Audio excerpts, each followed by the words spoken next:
Bonjour et bienvenue dans cette édition spéciale de Mr. Brenda qui nous emmène à Rabat où se tient la 12e édition du festival Visa for Music.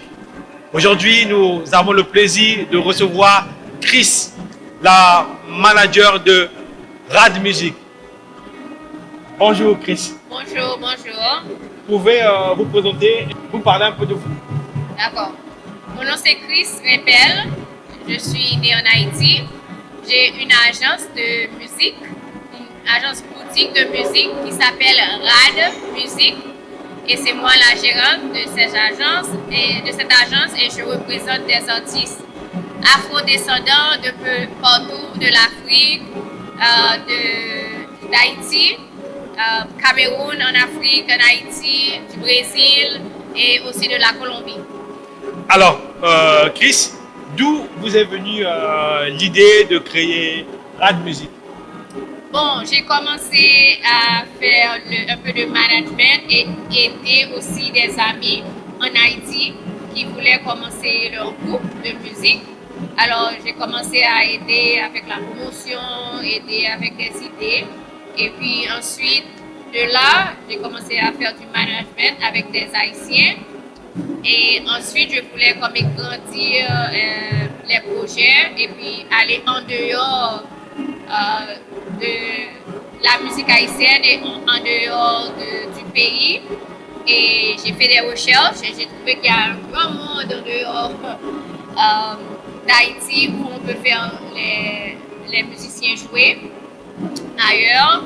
Et puis, j'ai rencontré des gens qui m'ont appris tant de choses, qui m'ont parlé des conférences de musique comme Visa pour musique.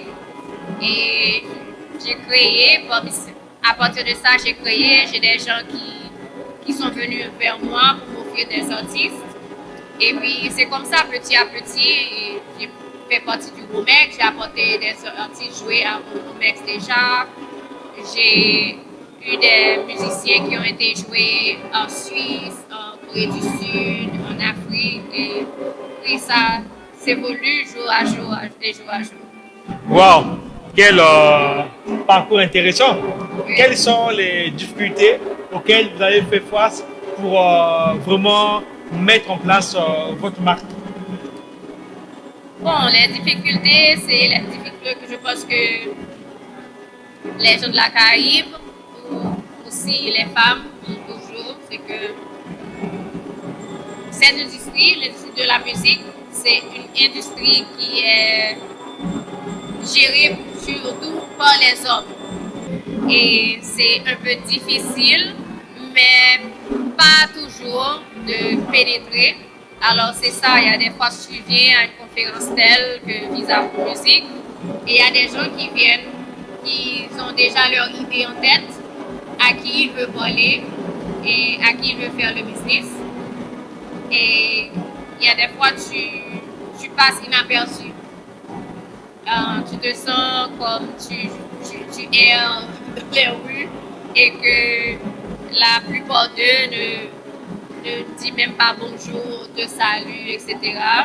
Et il y a des fois cette même personne qui ne te dit rien, qui t'a peut-être vu en plusieurs reprises, si le président, le directeur ou un agent qui sont leurs amis ou leurs connaissances, qui est ton ami, fait la connaissance, maintenant c'est quelque chose de nouveau. Ah, bonjour, ça va. Mais comme on se passe comme des inaperçus, des inconnus dans les rues, s'il n'y a pas une connexion ailleurs de ça, la plupart du temps qui nous mettent ensemble. Alors pour moi, c'est une des plus grandes difficultés. Wow. Ouais, parfois dans le business, en tant que femme, lorsqu'on vient dans un domaine où il y a des hommes, parfois c'est compliqué. C'est sûr qu'on parle beaucoup plus de l'égalité de genre. Oui. Donc c'est normal et voilà pourquoi par exemple le 8 mars, beaucoup des femmes comme vous essaient un peu de sensibiliser pour éviter que ce genre de problème puisse se répéter. Oui, c'est ça. Et aussi l'autre problème c'est trouver le financement. Parce que Haïti maintenant, on sait comment c'est en Haïti, c'est très difficile avec les gangs et puis le gouvernement qui change toujours. Tu peux déposer quelque chose aujourd'hui et puis tu as besoin de 6 mois. Et puis en 6 mois, c'est un autre gouvernement, ensuite c'est un autre gouvernement. Alors ça devient très difficile de promouvoir le pays, les artistes haïtiens, la musique haïtienne, partout. Parce que la plupart des offres, des invitations sont loin dans l'Afrique. Et ils ne donnent pas les financements, ils ne donnent pas les billets, c'est pas tout le monde qui donne les billets. Ils te disent bien, je vous donne un cachet, je vous donne l'hébergement, le transport et tout. Mais il faut que vous venez de vous-même. Et les billets des États-Unis ou Haïti ou n'importe où, à aller en Afrique, ça peut être 2000, 3000 dollars. Et si on a un groupe qui a 10 personnes, c'est très difficile. Ouais, ce que tu dis là, c'est vraiment important. Dernièrement, j'en parlais à un ami qui fait venir souvent des groupes ici au Maroc. Il se retrouve par exemple dans des cas où il y a 15 personnes ou 10 personnes dans le groupe. Et bon, parfois, en termes de retour sur l'investissement, quand tu vois le nombre de personnes, ou bien le faire voyager, c'est souvent compliqué. C'est très compliqué. Ça peut être décourageant si on se laisse être abattu par les financements. Mais moi, j'essaie de faire de mon mieux. Je pense toujours aux musiciens et leur dire, écoute, même si tu as un groupe de 10 à 12 personnes, essaie de faire des tiers. Essaie de voir si tu peux partir avec 3 personnes, ou 4 ou 5, partir seul. Il y a des musiciens qui sont fantastiques en Afrique, surtout en Afrique. Est-ce qu'on peut faire une manière de laisser 2 ou 3 musiciens et puis d'aller seulement avec 1 ou 2 personnes, etc. et puis voir ce qu'on peut faire. C'est difficile parce que quand il y a un groupe, il y a une dynamique qui est déjà là et laisser ça et avoir à choisir. Ah, tu vas avec moi, mais le guitariste va avec moi, mais le batteur ne va pas avec moi. Ça peut aussi apporter des difficultés au groupe, au retour. Alors, on essaie de faire, on s'arrange, et puis, mais à cause de ça et la manque de financement, surtout pour les Haïtiens, on perd beaucoup d'opportunités. Bon, le manque de financement, c'est pas seulement les Haïtiens. En fait, c'est partout. Oui. Et ce que tu as soulevé, c'est vraiment important. En fait, un groupe doit avoir la capacité de se réadapter. Comme tu as dit, par exemple, il y a, par exemple, en tant que leader de groupe, lorsque par exemple on doit participer à un événement et qu'on n'a pas assez de possibilités, on peut trouver des musiciens ailleurs ou bien peut-être aussi partir avec la base du groupe. Ça veut dire quand je prends la base du groupe, 4 à 5 personnes. Donc c'est un peu ça. Alors, Madame Chris, le fait que vous soyez ici présente à Visa for Music, qu'est-ce que cela représente pour vous? Pour moi, c'est très bien parce qu'on m'a invité comme ambassadrice qui représente Haïti pour Visa for Music. Alors ça, c'est un big honor. Je suis très honorée d'être cette personne-là qu'on a choisie. Et puis, pouvoir parler aux gens, rencontrer des gens comme vous, des artistes qui sont magnifiques, que peut-être je n'allais jamais avoir l'opportunité de rencontrer ou d'écouter ailleurs. C'est beaucoup, c'est vraiment beaucoup.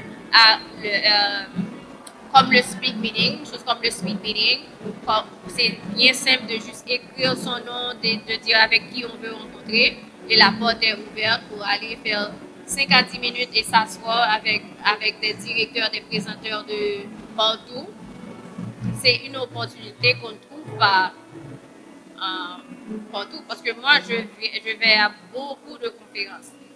Et mes visas pour musique en particulier, c'est complètement différent. Ils sont très accueillants, ils sont très gentils au Maroc, ils sont très gentils ici au théâtre. Gaï, mais tu vois, mais ça vaut tout pour moi. It's amazing. It's the best thing ever. I love Morocco.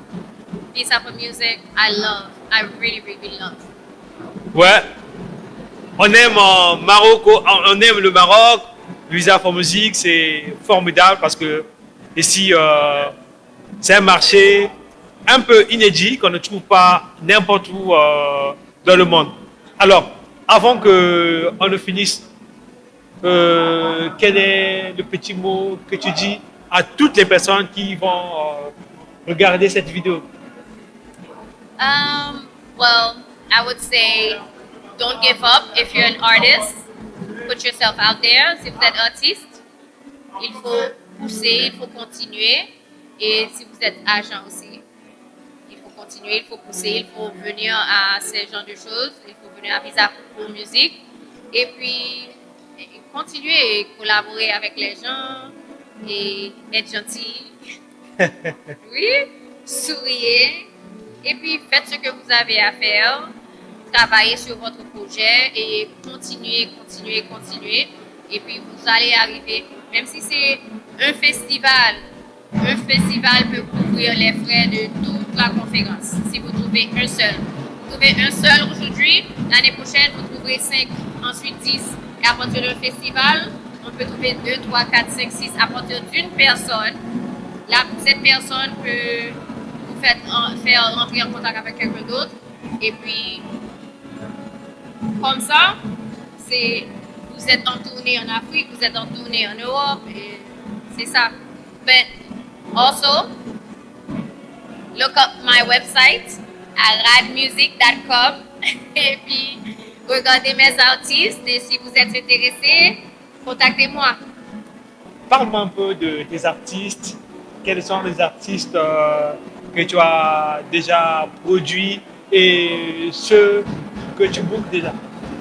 Bon, j'ai amené des artistes déjà à jouer en Corée du Sud, en Suisse, à Mali, au Bénin.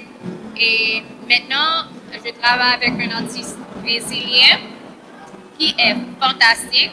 Il fait le samba, le afrobeat, candomblé.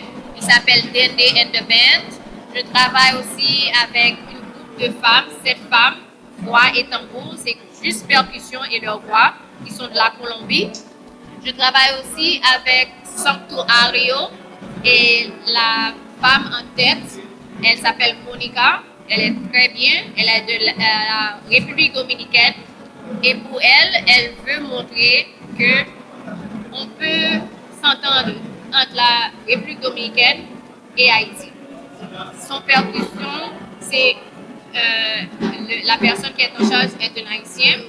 Je travaille aussi avec Paris Serein d'Haïti. J'ai des artistes de partout, d'Haïti, du Brésil, de la République dominicaine, de la Colombie. J'ai un DJ aussi qui fait le électro moara avec du compas et vaudou qui s'appelle Gordy Giro qui est très très bien. Et ma toute nouvelle artiste de Cameroun qui s'appelle Valérie Ekoumé qui tourne partout et je la représente aux États-Unis. Et oui, c'est ça. Ouais, oui, c'est ça. Et bravo Merci. pour ce que vous faites. Merci. Donc les gens qui vous suivent vont certainement vous contacter et voir un peu la possibilité de pouvoir collaborer avec vous. J'espère bien, oui. Alors, notre podcast touche à sa fin. Merci à Chris de nous avoir donné l'opportunité de nous recevoir dans ce stand. Et Chris, on se dit à très bientôt. Très bientôt. Merci beaucoup. Merci. Merci.